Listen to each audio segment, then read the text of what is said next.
नवाब मलिक असतील किंवा अन्य काही लोक असतील, लालू यादव आणि त्यांच्या कुटुंबियांवर सुद्धा त्याच कायद्याचा फास आवळला गेला. मग हा कायदा जे सांगतोय की गुन्हेगारी स्वरूपाचा पैसा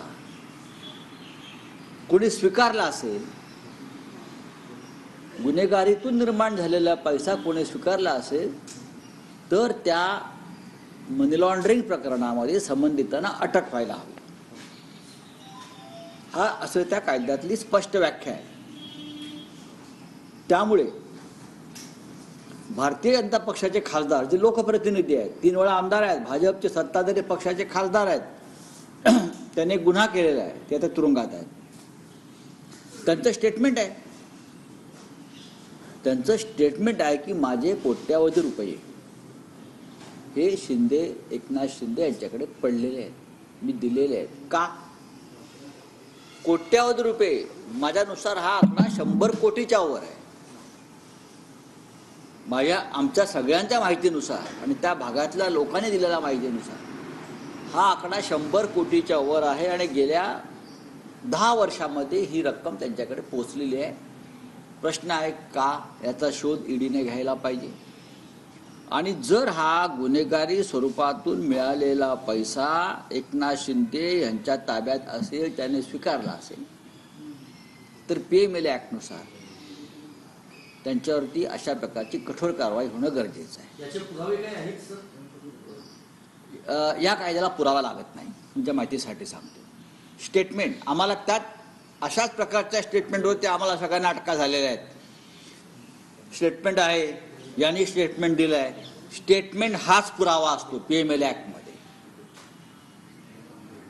ॲक्टमध्ये एखाद्या व्यक्तीच्या स्टेटमेंटवर दुसऱ्या व्यक्तीला अटक केली जाते, हाच पुरावा, म्हणून तर त्या कायद्याचा गैरवापर होतो आहे. मग गणपत गायकवाड हे विद्यमान आमदार आहेत, सत्ताधारी पक्षाचे आमदार आहेत, ते सांगतायत कोट्यावधी रुपये मी एकनाथ शिंदेना गेल्या काही वर्षात दिल्यात आणि त्यांच्याकडे ते आहेत. हाच पुरावा आहे आणि हा पुरावा आहे. मग ईडी कुठे आहे?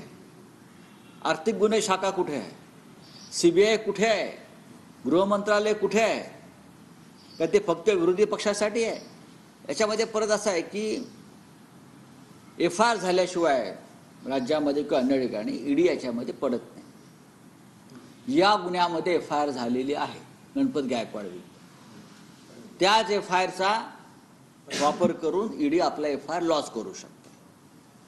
फक्त प्रश्न असा आहे की या कोट्यवधी रुपयाचा हिशोब भारतीय जनता पक्ष, ते आहेत ना एक बोबडा नागडा पोपटलाल, हिशोब तर द्यावाच लागेल, हिशोब द्यावाच लागेल ना आता. मग आता त्या एकनाथ शिंदेकडे हिशोब माग. तुमच्या पक्षाच्या गणपत गायकवाडनं सांगितलंय. काय सांगितलंय ना, माझे कोट्यावधी रुपये पडलेत. अरे हिंमत असेल तर जा वर्षा बंगल्यावर आणि विचार, हिशोब माग. ही बदमाशी बंद करा भारतीय जनता पक्षवाल्यांनो. आता दुसरा प्रश्न काय तुमचा? काल खासदार श्रीकांत शिंदेचा वाढदिवस झाला, त्याचा एक फोटो तुम्ही ट्विट केला.